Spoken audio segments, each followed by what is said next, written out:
देश 15 अगस्त 1947 को आजाद हुआ और 21 दिसंबर 2023 को प्रधानमंत्री नरेंद्र मोदी की सरकार ने 3 आपराधिक कानूनों में बदलाव करके भारत के लोगों को अंग्रेजी शासन के कानूनों से आजादी दिलाने का रास्ता साफ कर दिया। नमस्कार, मैं हूं रुचा अमृत और आप देख रहे हैं रियल स्टोरी। रियल स्टोरी में आज का विषय है देश के आपराधिक कानूनों में बदलाव।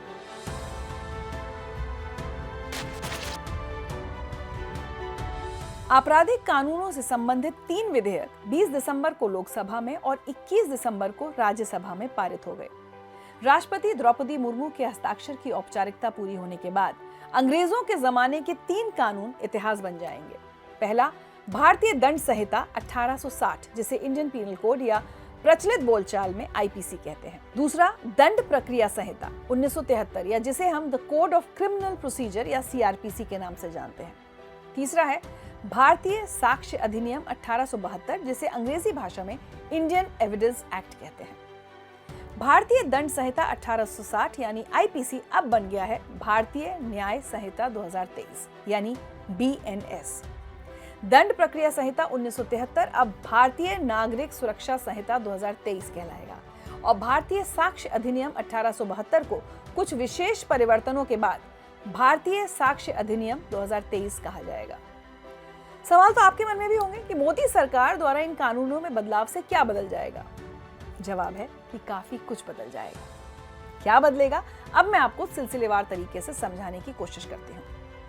पहले कुछ बिंदुओं में फटाफट देख लेते हैं कि आईपीसी और बीएनएस यानी भारतीय न्याय संहिता 2023 में फर्क क्या है। भारतीय न्याय संहिता 2023 आईपीसी में 511 धाराएं थी, जबकि बीएनएस में 358 धाराएं होंगी और 20 नए अपराधों को इनमें जोड़ा गया है।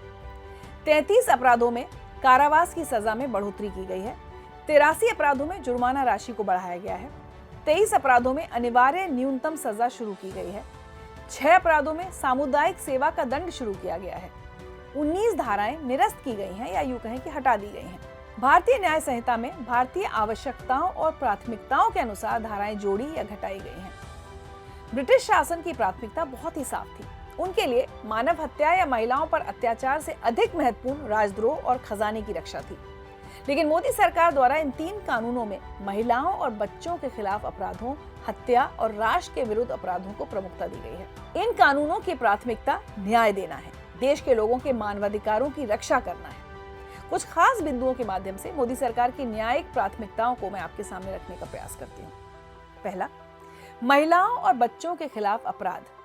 बीएनएस में यौन अपराधों से निपटने के लिए महिलाओं और बच्चों के प्रति अपराध नामक एक नया अध्याय जोड़ा गया है। इस विधेयक में 18 वर्ष से कम उम्र की लड़कियों के बलात्कार से संबंधित प्रावधान में बदलाव का प्रस्ताव है। नाबालिग लड़की से सामूहिक बलात्कार पर पॉक्सो के अंतर्गत कार्रवाई होगी। 18 वर्ष से कम आयु की बच्चियों के मामले में आजीवन कारावास या मृत्यु दंड का प्रावधान शामिल किया गया है। गैंगरेप के सभी मामलों में 20 साल की सजा या आजीवन कारावास का प्रावधान।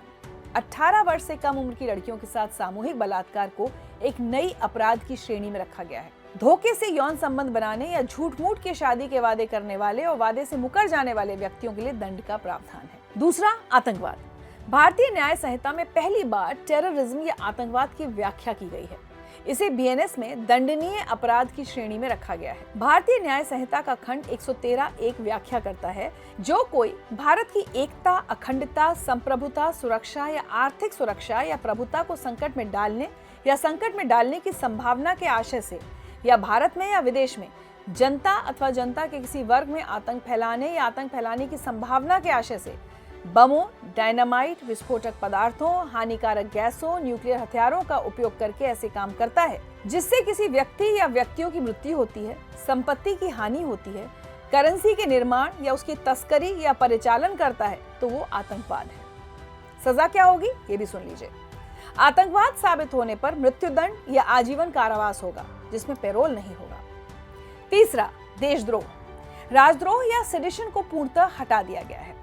भारतीय न्याय संहिता की धारा 152 में देशद्रोह के अपराध को कुछ इस तरह परिभाषित किया गया है: अलगाववादी गतिविधियों की भावनाओं को प्रोत्साहित करना और भारत की संप्रभुता या एकता और अखंडता को खतरे में डालना। राजद्रोह को आईपीसी की धारा 124A कुछ यूं परिभाषित करती है कि कोई भी व्यक्ति किसी तरह से, चाहे बोलकर या लिखकर या किसी संकेत से या फिर दूसरे तरीके से, कानून के अंतर्गत बनी सरकार के विरुद्ध विद्रोह या असंतोष जाहिर करता है या कोशिश करता है तो वो राजद्रोह है। जबकि भारतीय न्याय संहिता धारा 152 भारत की संप्रभुता या एकता और अखंडता की बात कहती है। आईपीसी में आशय या प्रयोजन की बात नहीं थी, लेकिन बीएनएस में देशद्रोह की परिभाषा में आशय की बात है, जिसमें अभिव्यक्ति की आजादी मिलती है। अब घृणा, अवमानना जैसे शब्दों को हटाकर सशस्त्र विद्रोह, विध्वंसक गतिविधियां, अलगाववादी गतिविधियां जैसे शब्द शामिल किए गए हैं। देशद्रोह की अपराध सिद्धि पर जो दंड का प्रावधान है, उसके अंतर्गत अपराधी को आजीवन कारावास या ऐसा कारावास होगा जिसे 7 साल तक बढ़ाया जा सकता है और उस पर जुर्माना भी लगाया जा सकता है। चौथा, संगठित अपराध यानी ऑर्गेनाइज्ड क्राइम। संगठित अपराध से संबंधित एक नई धारा जोड़ी गई है। भारतीय न्याय संहिता 111(1) में पहली बार संगठित अपराध की व्याख्या की गई है। सिंडिकेट द्वारा कानून के खिलाफ गतिविधि दंडनीय होगी। नए प्रावधानों में सशस्त्र विद्रोह, विध्वंसक गतिविधियां, अलगाववादी गतिविधियां और भारत की संप्रभुता या एकता और अखंडता को खतरे में डालने वाले अपराध को जोड़ा गया है। छोटे संगठित अपराधों के लिए 7 साल तक की कैद का प्रावधान है। इससे संबंधित प्रावधान खंड 112 में है।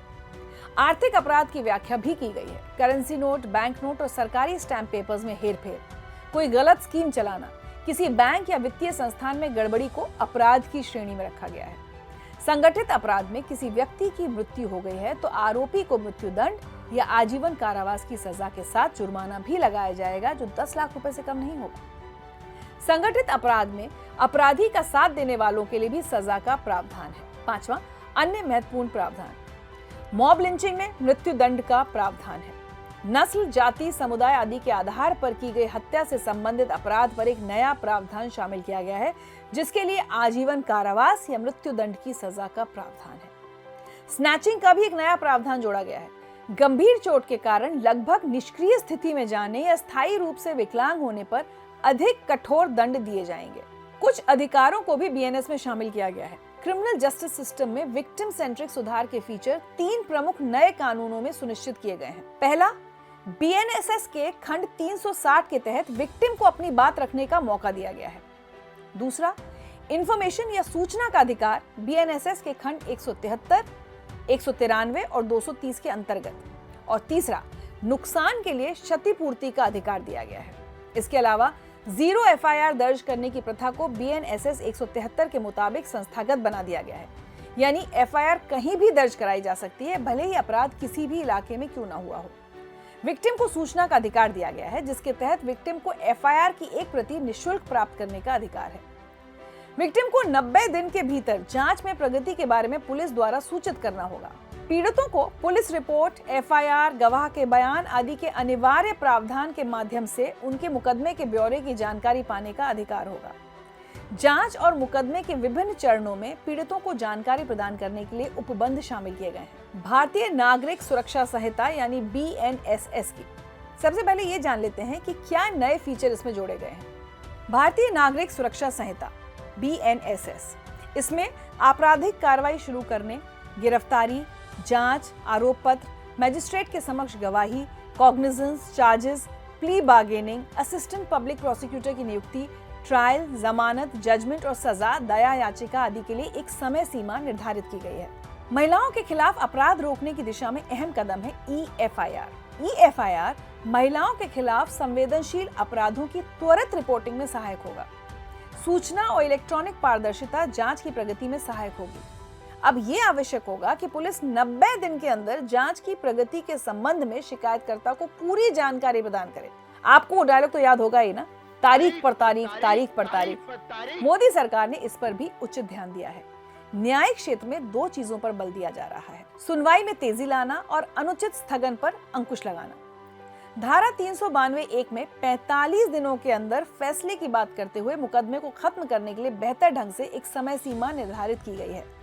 कहा गया है कि न्याय में देरी का अर्थ न्याय से वंचित होना है। मोदी सरकार टेक्नोलॉजी के उपयोग को बढ़ाकर दुनिया की सबसे आधुनिक न्याय प्रक्रिया बनाने की दिशा में काम कर रही है। बीएनएसएस में क्राइम सीन से इन्वेस्टिगेशन और ट्रायल तक सभी चरणों में टेक्नोलॉजी के उपयोग को बढ़ावा दिया जा रहा है। टेक्नोलॉजी के उपयोग से एफआईआर से केस डायरी से चार्जशीट और तो और जजमेंट भी डिजिटाइज हो जाएंगे। सभी पुलिस थानों और न्यायालयों में लोगों का डेटा रखा जाएगा। एविडेंस, तलाशी व जब्ती में रिकॉर्डिंग पारदर्शिता लाएगी। इससे पुलिस की जिम्मेदारी पर भी चेक और बैलेंस रखा जा सकेगा।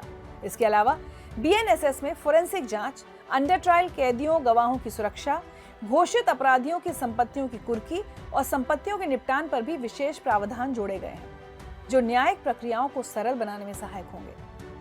और अब बात भारतीय साक्ष्य अधिनियम 2023 की। भारतीय साक्ष्य अधिनियम में कुछ बड़े बदलाव किए गए हैं। सबसे बड़ी बात यह कि साक्ष्य के रूप में इलेक्ट्रॉनिक या डिजिटल रिकॉर्ड को कानूनी स्वीकार्यता मिल गई है। इलेक्ट्रॉनिक या डिजिटल रिकॉर्ड अब वैध होंगे।